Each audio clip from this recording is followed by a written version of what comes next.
할머니, 목이 너무 아파요. 수진아, 조금만 참아. 할머니가 금방 병원 데려갈게. 어머님, 처음 뵙습니다. 전 수진이 할머니예요. 할머니, 이 선생님 나랑 눈이 똑같아요. 7년 전 제 딸은 19살의 미혼모가 됐습니다. 그리고 오늘 그 아이를 버리고 떠난 남자를 제가 다시 만났습니다. 여러분, 만약 여러분의 딸을 가장 힘들 때 버린 남자를 눈앞에서 마주하게 된다면 어떻게 하시겠어요? 그것도 그 남자가 절대 알면 안 되는 비밀을 품은 채로요. 저는 그날 제 손을 꼭 잡고 있는 6살 손녀를 보며 생각했습니다. 이 아이의 평화를 지킬 것인가, 아니면 7년간의 진실을 폭로할 것인가. 끝까지 보시면 제가 어떤 선택을 했는지, 그리고 충격적인 반전을 함께 경험하시게 될 겁니다. 할머니, 목이 너무 아파요. 새벽 3시, 손녀 수진이의 몸은 불덩이처럼 달아올라 있었어요. 호흡은 거칠고 입술은 새하얗게 질려 있었죠. 수진아, 조금만 참아. 할머니가 금방 병원 데려갈게. 잠옷 차림 그대로 담요로 아이를 감싸 안았어요. 택시를 부를 틈도 없이 맨발로 복도를 달려나와 골목길로 뛰었습니다. 차가운 새벽 공기가 폐를 찌르듯 들어왔지만 그보다 더 아픈 건 아이의 미약한 신음소리였어요. 병원 응급실 문이 찰컥하고 열리는 순간 하얀 불빛이 눈을 찔렀습니다. 응급환자예요. 아이가 열이 너무 높아요. 간호사가 급히 달려와 아이를 받아들었죠. 저는 그 자리에 멈춰서 숨을 몰아쉬었습니다. 하얀 가운을 입은 사람들 사이로 아이가 사라져갔고 그제야 온몸에 힘이 풀렸어요. 제발 아무 일 없어야 해. 그때 누군가의 낮은 목소리가 들렸습니다. 보호자분, 이쪽으로 오세요. 진료실 문이 천천히 열렸습니다. 하얀 조명이 눈을 찔렀고 그 안에서 한 남자가 고개를 들었습니다. 그 순간 심장이 멎는 듯했습니다. 김연우, 입술이 저절로 굳었어요. 7년 전 제 딸을 의심하고 버렸던 그 남자. 이제는 하얀 가운을 입고 의사라는 이름으로 제 앞에 서 있었습니다. 세상에 왜 하필 이 사람이야. 목구멍이 타는 듯 말이 나오지 않았습니다. 그의 눈이 저를 향했습니다. 그리고 단숨에 얼굴이 하얗게 질렸죠. 서로 아무 말도 하지 못한 채 시간이 멈춘 것처럼 조용했습니다. 어머님, 그의 목소리가 떨렸습니다. 그 한마디에 7년 전 딸이 흘리던 눈물과 그때의 절망이 한꺼번에 되살아났어요. 하지만 저는 숨을 깊게 들이켰습니다. 지금은 감정에 휘둘릴 때가 아니었죠. 처음 뵙습니다. 전 수진이 할머니예요. 제 목소리는 최대한 차분했지만 속에서는 천둥이 치고 있었습니다. 손끝이 얼어붙는 것 같았지만 아이를 먼저 치료받게 해야 했어요. 지금은 분노보다 수진이의 열을 내리는 게 먼저였으니까요. 현우는 청진기를 들고 조심스럽게 다가왔습니다. 하지만 그 손끝이 미세하게 떨리는 걸 저는 분명히 봤어요. 수진이의 가슴에 청진기를 대는 순간 그의 시선이 흔들렸습니다. 아이가 숨을 쉴 때마다 그 숨결이 마치 그의 죄책감을 건드리는 듯했죠. 저는 그 모습을 묵묵히 지켜봤습니다. 한마디 말도 하지 않았지만 내 눈빛 하나하나가 그에게 말하고 있었습니다. 이제 와서 의사랍시고 내 앞에 서 있다니. 이 아이의 아픔이 내가 남긴 상처라는 걸 아느냐. 그는 아무 말도 하지 못한 채 청진기를 내렸습니다. 입술을 깨물며 눈길을 피했습니다. 수진이가 갑자기 선생님을 올려다봤어요. 그 눈빛이 묘하게 오래 머물렀습니다. 그리고 망설임 하나 없이 말했죠. 할머니, 이 선생님 나랑 눈이 똑같아요. 순간 공기가 멎은 것 같았습니다.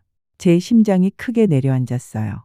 손끝이 저절로 떨렸고 본능적으로 아이의 입을 막고 싶었습니다. 수진아, 하지만 이미 너무 늦었어요.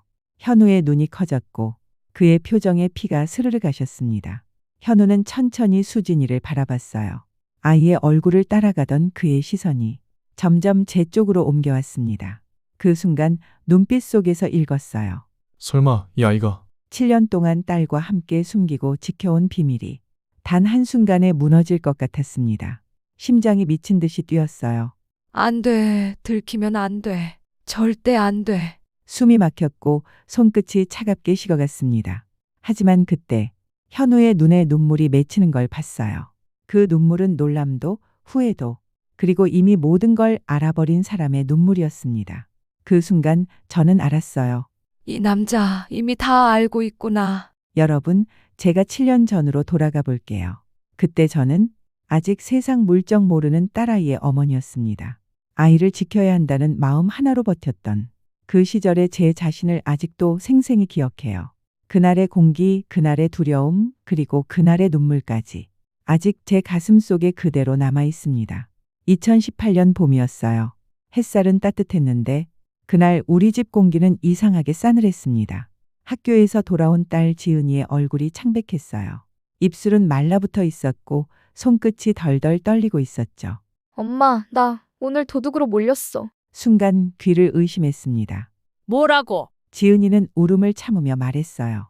그날 교실에서 지갑이 사라졌다고요. 그리고 아무 근거도 없이 친구들이 선생님까지도 나를 의심했다고요. 집이 가난하다고, 아르바이트를 한다고, 그 이유만으로 아이를 의심했다는 거예요. 그 말이 내 가슴을 콕 찔렀어요. 가난이 죄인가요? 열심히 사는 게 왜 비난받아야 하는가요? 그날 나는 처음으로 세상이 얼마나 차갑고 불공평한지를 깨달았어요. 그리고 그 차가움이 고스란히 딸아이의 마음을 덮고 있었습니다. 저는 그날 아무 말도 듣지 않고 곧장 학교로 갔습니다. 복도를 걸을 때마다 사람들의 시선이 내 등을 찔렀어요. 마치 도둑의 엄마가 지나간다는 눈빛 같았죠. 담임실 문을 열며 말했습니다. 우리 지은이는 절대 그런 아이 아닙니다. 목소리가 떨렸지만 확신은 단단했어요. 그런데 아무도 대답하지 않았습니다. 선생님도 친구들도 모두 고개를 숙이거나 피하더군요. 그 순간 느꼈어요. 누가 진실을 말하든 가난한 쪽의 말은 믿어주지 않는 세상이라는 걸요. 심지어 지은이가 그렇게 믿고 따르던 남자친구, 현우까지도 우리 편이 되어주지 않았습니다. 어머님, 죄송합니다. 저도 확신이 없어서요. 그 한마디가 그렇게 잔인할 줄 몰랐어요. 믿고 싶었던 마지막 사람마저 등을 돌리는 걸 보며 내 안에 무언가가 툭 하고 부서졌습니다. 그날 밤 지은이는 방으로 들어가 문을 잠갔습니다. 하루 종일 아무 말도 하지 않았고 조용히 흐느끼는 소리만 벽 너머로 들렸어요. 저는 문 앞에 앉아 있었습니다. 아이의 울음이 멎을 때까지 아무 말도 못한 채 같이 울었어요. 세상이 이렇게 잔인할 수가 있구나. 한 달 후 진짜 범인이 다른 학생이라는 게 밝혀졌습니다. 하지만 그때쯤엔 이미 모든 게 늦어버렸어요. 명예는 되찾았을지 몰라도 마음은 돌이킬 수 없었습니다. 지은이는 현우의 이름이 나오기만 해도 고개를 돌렸습니다. 그를 향한 믿음과 사랑, 그리고 세상을 향한 신뢰까지 그날 함께 무너져 버린 거예요. 그리고 2달 뒤 딸이 제게 아주 조용히 고백했습니다. 엄마, 나 임신한 것 같아. 그 한마디가 내 귓속에서 천천히 울렸어요. 숨이 멎은 줄 알았습니다. 손끝이 차갑게 식고 머리가 새하얘졌죠. 19살, 고등학교 3학년, 아직 아이였던 아이가 이제 누군가의 엄마가 되어야 한다는 사실을 나는 도저히 받아들일 수가 없었어요. 그날 하늘이 무너지는 게 어떤 느낌인지 그제야 알았습니다. 현우한테 말했니? 아니, 말 안 할 거야. 나 혼자 키울래. 그 말에 숨이 멎었어요. 지은아, 그게 어디 쉬운 일이니? 딸은 고개를 저었습니다. 눈가가 벌겋게 달아올라 있었어요. 엄마, 난 그 사람이 날 의심하던 그 눈빛을 잊을 수가 없어. 그런 사람한테 내 아이를 맡길 수 없어. 그 말에 더는 아무 말도 할 수 없었습니다. 나는 조용히 딸을 끌어안았어요. 작고 마른 어깨가 내 품 안에서 미세하게 떨렸습니다. 알았어. 엄마가 도와줄게. 우리 셋이서 잘 살아보자. 그때의 셋은 아직 세상에 나오지 않은 그 아이까지 포함된 말이었죠. 그날부터 저희의 전쟁이 시작됐습니다. 저는 새벽마다 더 많은 청소 일을 맡았어요. 어둠이 채 걷히기도 전에 골목길을 쓸고 손에 잡히는 건 빗자루와 걸레뿐이었죠. 피곤이 뼛속까지 스며들어도 아이의 미래를 지켜야 한다는 생각 하나로 버텼습니다. 지은이는 학교를 잠시 쉬며 검정고시 준비를 시작했습니다. 배를 감추는 대신 세상 앞에 당당히 설 준비를 택한 거예요. 아무도 응원해주지 않았지만 우리는 서로의 존재로 버틸 수 있었습니다. 지은이가 책을 펼치면 저는 옆에서 조용히 청소 도구를 정리하며 그 모습을 바라봤죠. 그 아이의 눈빛 속엔 두려움보다 단단한 결심이 깃들어 있었습니다. 그때 저는 알았습니다. 이 아이는 이미 어른이 되었구나. 그리고 나 역시 다시 태어나야겠구나. 수진이가 태어나던 날 병원 복도에는 새벽의 냄새가 가득했어요. 창문 틈으로 희미한 빛이 스며들고 저는 분만실 문 앞에서 두 손을 꼭 모았습니다. 제발 이 아이만큼은 행복하게 해주세요. 그 한마디밖에 할 수 있는 게 없었어요. 손끝이 차가워지고 다리가 풀릴 만큼 긴 시간이 흘렀지만 기도는 멈출 수가 없었습니다. 그때 문틈 사이로 울음소리가 들려왔어요. 가늘고 작았지만 세상 그 어떤 노래보다 힘이 있는 울음이었죠. 그 순간 알았어요. 우리의 인생이 다시 시작되고 있구나. 이 아이가 우리 모녀의 희망이 되어줄 거라는 걸. 그렇게 7년이 흘렀습니다. 지은이는 낮에는 일터로 나가고 밤에는 야간 대학 강의실로 향했어요. 늘 피곤해 절어 있었지만 그 눈빛만은 포기하지 않았죠. 저는 여전히 청소 일을 했습니다. 비 오는 새벽에도 눈 내리는 겨울에도 한 손엔 걸레, 한 손엔 손녀의 도시락 가방이 있었죠. 힘들었냐고요? 힘들었어요. 정말 너무너무 힘들었어요. 몸은 늘 고단했고 잠든 지은이와 수진이를 바라보며 내일은 좀 덜 아팠으면 그렇게 빌곤 했죠. 하지만 수진이가 어느 날 제 무릎 위에 앉아 작은 목소리로 속삭였어요. 할머니, 사랑해요. 그 한마디에 눈물이 핑 돌았습니다. 그 말 한마디면 세상의 무게가 한순간에 가벼워졌어요. 그래요. 그의 미소 하나가 나를 다시 살아가게 했습니다. 그런데 여러분, 제가 그날 병원에서 현우를 봤을 때 단 한 가지 확신이 들었습니다. 이 사람을 절대 수진이 곁에 두면 안 된다. 이건 단순한 불안이 아니었어요. 마치 오래된 상처가 다시 벌어지듯 본능적으로 느꼈습니다. 이 남자가 다시 우리 삶 안으로 들어오면 누군가는 또다시 다치게 될 거라는 걸요. 왜 그런 생각이 들었는지 그 이유는 조금 있다가 말씀드릴게요. 수진이가 입원하게 됐어요. 3일 동안 집중 치료가 필요하다는 진단이었죠. 저는 바로 딸에게 전화를 걸었습니다.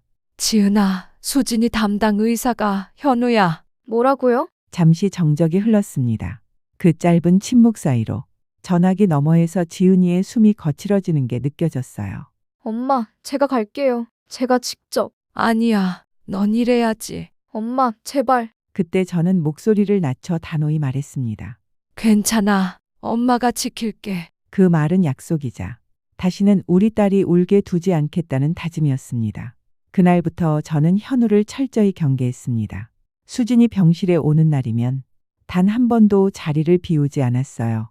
그가 문을 열고 들어올 때마다 제 시선은 본능적으로 따라갔습니다. 한 걸음, 두 걸음, 그의 발걸음이 내 앞을 스칠 때마다 가슴이 서늘해졌죠. 수진아, 오늘은 기분이 어때? 현우는 늘 다정한 목소리로 물었습니다. 손끝으로 수진이의 이마를 짚고 환하게 웃어 보였죠. 그때마다 저는 차가운 표정으로 그 모습을 지켜봤어요. 그런데 이상하게도 그의 눈동자 속엔 늘 눈물이 맺혀 있었습니다. 그 눈물이 진심인지 후회인지 아직은 알 수 없었지만 확실한 건 그가 우리 아이를 바라보는 시선엔 슬픔이 묻어 있었다는 겁니다. 어느 날 저녁이었어요. 복도를 지나던 중 문득 앞에서 걸어오는 현우와 마주쳤습니다. 어머님, 잠깐 말씀 좀 드려도 될까요? 그 목소리를 듣는 순간 심장이 순간적으로 얼어붙었습니다. 저는 고개를 돌린 채 짧게 말했죠. 할 말 없어요. 발걸음을 옮기려는 찰나 현우가 갑자기 깊게 허리를 숙였습니다. 90도로 굽힌 그의 어깨가 떨리고 있었습니다. 죄송합니다. 정말 죄송합니다. 그 말을 듣는 순간 가슴 속 오래된 상처가 다시 벌어졌습니다. 하지만 저는 차갑게 말했어요. 일어나요. 사과는 필요 없어요. 잠시 침묵이 흘렀습니다. 그리고 그는 고개를 든 채 매우 조용히 물었습니다. 수진이가 제 아이 맞습니까? 저는 현우를 똑바로 쳐다봤습니다. 그게 지금 중요해요? 그런 건 7년 전에 물어봤어야죠. 그때 우리 지은이가 얼마나 힘들었는지 알아요? 모두가 의심하고 믿어주던 사람마저 떠났을 때 그 애는 혼자서 세상과 싸웠어요. 19살 아이를 품은 채 밤새 울고 낮엔 일하고 밤엔 공부했어요. 당신은 그 시간에 뭐 했죠? 그냥 아무것도 모르고 편하게 살았잖아요. 제 목소리가 떨렸습니다. 분노라기보다 너무 깊은 슬픔 때문이었어요.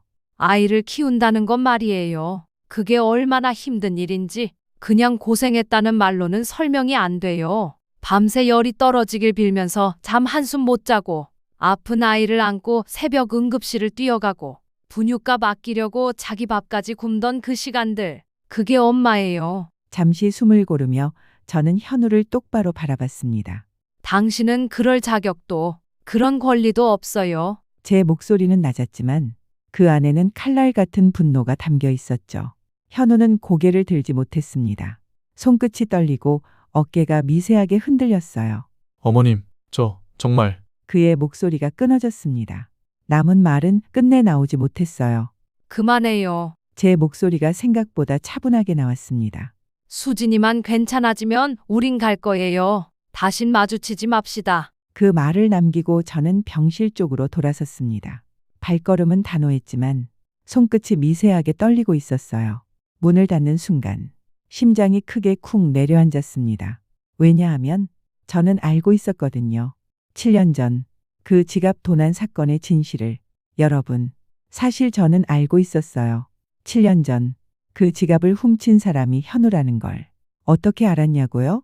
사건이 일어나고 한 달쯤 지난 어느 날 우연히 현우 어머니를 만났습니다.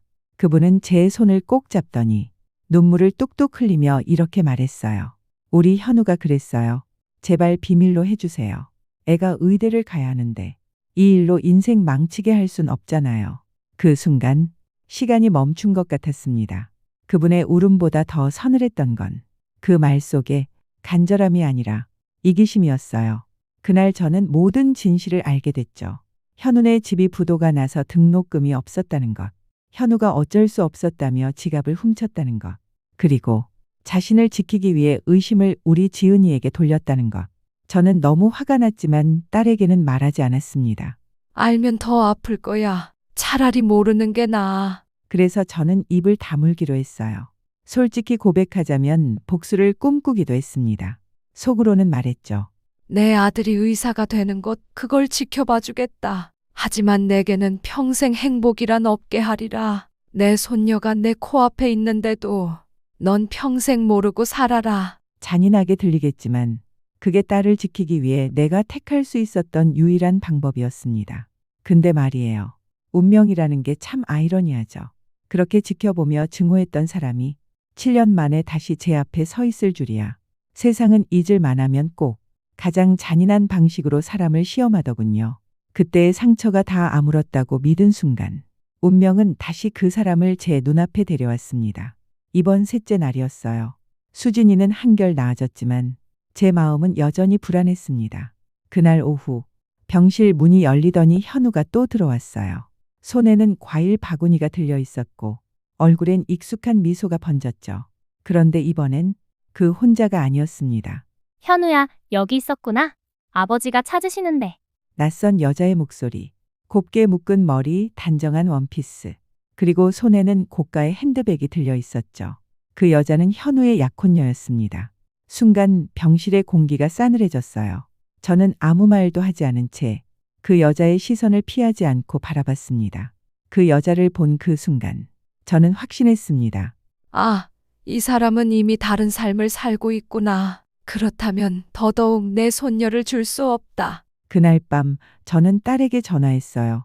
지은아, 제발 현우한테 절대 수진이 얘기하지 마. 알았지? 엄마, 전 안 할 거예요. 근데 왜요? 그냥 엄마를 믿어. 그 말을 끝으로 전화를 끊었을 때 제 속엔 굳은 결의만 남아 있었습니다. 끝까지 딸과 손녀를 지키리라. 그것이 제 삶의 전부가 되었으니까요. 그런데 바로 다음 날 모든 것이 뜻밖의 뒤집혔습니다. 퇴원하는 날 아침 짐을 싸고 있는데 현우가 급하게 뛰어왔어요. 어머님, 잠깐만요. 왜요? 그는 숨을 몰아쉬며 말했습니다. 저 약혼 파기했습니다. 뭐라고요? 순간 귀를 의심했습니다. 그가 이어 말했어요. 그 여자를 보면서 확신했어요. 제 마음은 그 사람에게 없다는 걸. 그리고 제 안엔 아직 7년 전 그 죄책감이 남아있다는 걸요. 현우는 그대로 무릎을 꿇었습니다. 하얀 바닥 위로 그의 그림자가 길게 늘어졌어요. 지갑 훔친 거, 지은이한테 뒤집어 씌운 거 모두 제가 한 짓입니다. 목소리가 떨렸지만 단 한마디도 흐트러짐이 없었습니다. 겁이 났어요. 의대에 떨어질까봐, 제 인생이 무너질까봐 두려워서 지은이를 희생시켰습니다. 순간 제 머릿속이 하얘졌어요. 공기마저 멈춘 것 같았습니다. 용서해주세요. 어머님. 그의 목소리가 복도에 울렸습니다. 저는 멍하니 그 자리에 서 있었습니다. 이 사람이 스스로 고백을? 가슴이 요동쳤습니다. 7년 동안 그토록 기다렸던 사과. 그런데 막상 들으니 눈물이 나오지 않았어요. 그저 너무 늦었구나 그 생각뿐이었습니다. 현우는 무릎을 꿇은 채 고개를 들지 못하고 계속 말했습니다. 수진이 아빠가 되고 싶습니다. 늦었지만 이제라도 책임지고 싶어요. 그의 목소리는 떨렸지만 그 안엔 분명한 결심이 담겨 있었습니다. 저는 아무 말도 할 수 없었어요. 머릿속이 새하얗게 비워지고 심장만 요란하게 뛰었습니다. 이제 와서 책임이라니. 이제 와서 아빠라고. 그때였습니다. 제 등 뒤에서 낯익은 목소리가 들려왔어요. 그 말 진심이에요? 고개를 돌리자 문가에 서 있는 지은이가 보였습니다. 그 얼굴엔 눈물이 고여 있었고 그 표정 하나만으로도 모든 게 무너질 것 같았어요. 엄마는 알고 있었어요? 지은이의 목소리가 떨렸습니다. 민지가 어제 저한테 전화했어요. 현우가 그때 지갑을 훔친 범인이었다고요. 그런데 엄마는 이미 알고 있었다는 거예요. 그 말에 제 가슴이 철렁 내려앉았습니다. 지은아, 왜 말 안 했어요? 지은이의 눈엔 눈물이 맺혀 있었어요. 저 알 권리 있잖아요. 제 인생인데. 그 울음 섞인 외침에 저는 아무 말도 할 수 없었습니다. 7년 동안 저 혼자 다 감당했다고 생각했어요. 그런데 엄마는 진실을 알고 있었으면서 숨겼어요? 그 순간 저는 무너졌습니다. 떨리는 손으로 바닥을 짚으며 딸 앞에 무릎을 꿇었어요.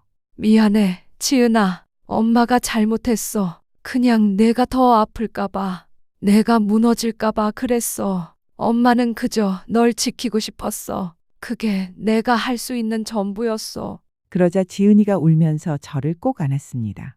엄마, 저 이제 다 컸어요. 제 인생은 제가 선택할게요. 그 순간 저는 깨달았어요. 나는 딸을 지킨다고 믿었지만 사실은 딸의 선택할 권리를 빼앗고 있었단 걸. 그날 우리 셋은 병원 카페에 마주 앉았습니다. 현우, 지은 그리고 저. 긴 침묵이 한참이나 흘렀어요. 지은이가 먼저 입을 열었습니다. 현우야, 내가 진심으로 반성한다는 건 알아. 하지만 그렇다고 갑자기 아빠가 될 순 없어. 딸의 목소리는 단호했지만 그 안엔 떨림이 있었습니다. 수진이는 아직 6살이야. 그 아이 세상에 갑자기 나타나면 상처가 될 수도 있어. 그러니까 천천히, 정말 천천히 다가와. 현우는 고개를 숙였습니다. 그리고 아주 조용히 그러나 확실하게 말했어요. 알아. 얼마든지 기다릴게. 그 말에 저는 처음으로 그를 똑바로 볼 수 있었습니다. 그의 눈엔 변명 대신 진심이 담겨 있었어요. 현우야, 나도 너한테 한 가지만 묻고 싶다. 네, 어머님. 너 지금 수진이 아빠가 되고 싶다는 게 진심이니? 아니면 그저 죄책감 때문이니? 현우는 잠시 말을 잃은 듯 고개를 숙였습니다. 그리고는 천천히 입을 열었어요. 처음엔 죄책감이었습니다. 그 아이를 볼 자격도 없는 내가 그저 미안한 마음에 다가가고 싶었어요. 그의 눈가가 붉게 물들었습니다. 그런데 시간이 지날수록 달라졌어요. 수진이가 웃을 때면 가슴이 벅차오르고 아플 때면 제 심장이 찢어지는 것 같았습니다. 이게 아빠의 마음이라는 걸 알았습니다. 저는 잠시 그를 바라보다가 천천히 고개를 끄덕였습니다. 좋아. 그럼 내가 지켜볼게. 네? 내가 진짜 아빠의 자격이 있는지 할머니인 내가 직접 테스트할 거야. 현우는 놀란 표정으로 저를 보았습니다. 테스트요? 매주 토요일 수진이를 만나러 와. 단 지은이 없이 나랑 수진이만 그 시간 동안 내가 어떤 사람인지 내가 똑똑히 볼 거야. 그리고 저는 미소를 지었습니다. 할머니인 내가 인정하면 그때 지은이에게 말할 기회를 줄게. 그 말에 현우의 눈빛이 흔들리더니 곧 진심이 담긴 눈물이 고였습니다. 감사합니다. 어머님. 정말 감사합니다. 1년이 흘렀습니다. 현우는 단 한 번도 빠지지 않았어요.